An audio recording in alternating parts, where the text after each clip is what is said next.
Tout le monde n'est pas femme. Parce que la femme sait aider un homme à atteindre le sommet. La femme est un équipement indispensable à l'homme pour son élévation. Et seule une femme peut permettre à un homme de devenir grand. Donc si tu n'as pas la femme qu'il faut, tu n'auras pas la hauteur qu'il faut. Non, femme, comprends que tu n'es pas un meuble. Alors il faut rentrer dans la vie de quelqu'un qui peut accepter de t'écouter. Tu n'es pas télévision, tu n'es pas ventilateur, tu n'es pas radio. Il faut rentrer dans la vie de quelqu'un qui accepte que tu lui parles et qui accepte de te suivre, de t'écouter aussi. Parce que la Bible t'appelle l'aide. Mais l'étymologie du mot aide ici, c'est secours.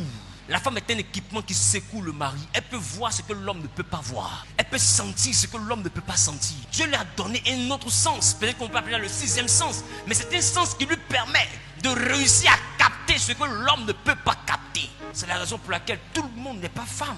Parce qu'il y en a qui sont ici là. Il y a foutaise que tu ne peux pas supporter. Mais regarde Ève. Adam ment vis-à-vis. C'est-à-dire il vient et puis il dit à Dieu, la femme que tu m'as donnée là, c'est elle qui m'a donné le fruit et puis elle mangé. Mais est-ce que tu as entendu Ève va parler? Elle a préféré jeter là sur le serpent. Si elle pouvait dire à son mari, il était donné, tu étais obligé de manger. Maintenant on pose question, chacun doit dire ce qu'il a mangé. Toi tu te vas dire que c'est moi qui t'ai donné. Est-ce qu'on a demandé qui a donné?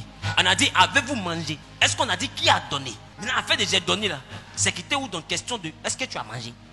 Tu as mangé? Oui, j'ai mangé. Dieu n'a pas demandé qui vous a donné. Dieu dit, avez-vous mangé du fruit que je vous ai interdit de manger? La question est objective, elle est claire. Femme, c'est pas pour rien que les enfants valent rien, ça tombe sur toi. Ça n'a pas commencé aujourd'hui. Depuis Genèse, les garçons sont comme ça. Quand ça marche, c'est pour eux. Quand ça ne marche pas, c'est pour toi. Il faut accepter ça. Parce que tu es la seule qui peut vaincre le diable. Tu n'as pas dit Amen. Donc quelqu'un n'a pas compris. Ça tombe sur toi parce que tu es la seule qui peut vaincre le diable. Tu n'as pas dit Amen.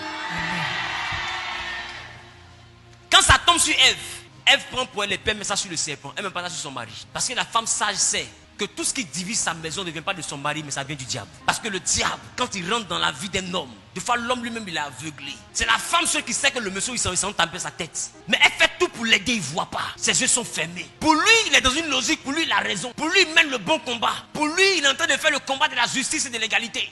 Un combat de la liberté. Il se voit en Martin Luther King. Oh, il est en train de rentrer dans le noir. En temps, ils l'ont passé. Oh, il a mangé quelque chose, il est devenu bête. Lui, il ne sait pas. Mais j'ai envie de te dire, c'est normal que ce soit toi qui vois femme. Et tu es équipé pour le secourir. Et puis celui qui danse là, les bêtés disent, c'est celui qui le regarde là, qui sait qu'il est penché. Donc femme, tu es la personne qui doit regarder ton mari. Donc je parle au moment qu'ils sont dans un foyer par la grâce de Dieu. Tout ce qui arrive à votre maison, ne mettez pas ça sur votre mari. Il y a quelqu'un qui est à la base de ça. C'est le serpent.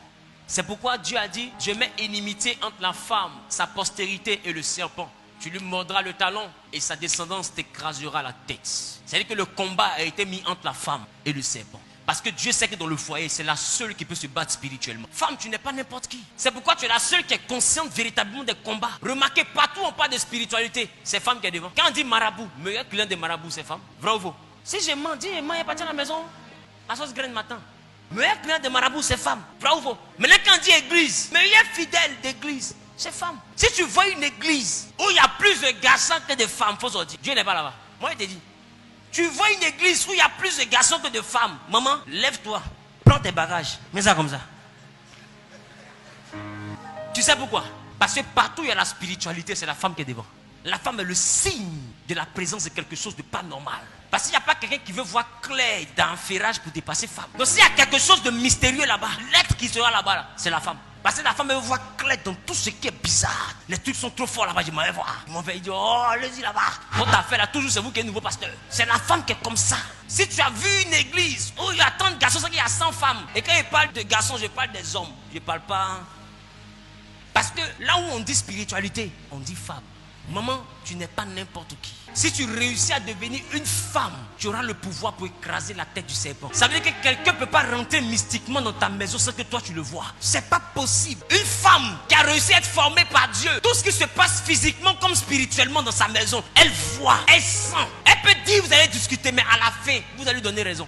Remarquez bien les moments là. Quand vous commencez à avoir une vie de prière très poussée, tout ce que vous voyez ne tarde pas à se réaliser. Même quand tu dis quelque chose en causerie, ça ne tarde pas à être vrai. Devant là-bas, tu as toujours raison. Pourquoi? Parce que Dieu t'a mis là comme une sentinelle pour voir le malheur qui vient de loin, pour avertir la ville du danger. Tu es un secours pour la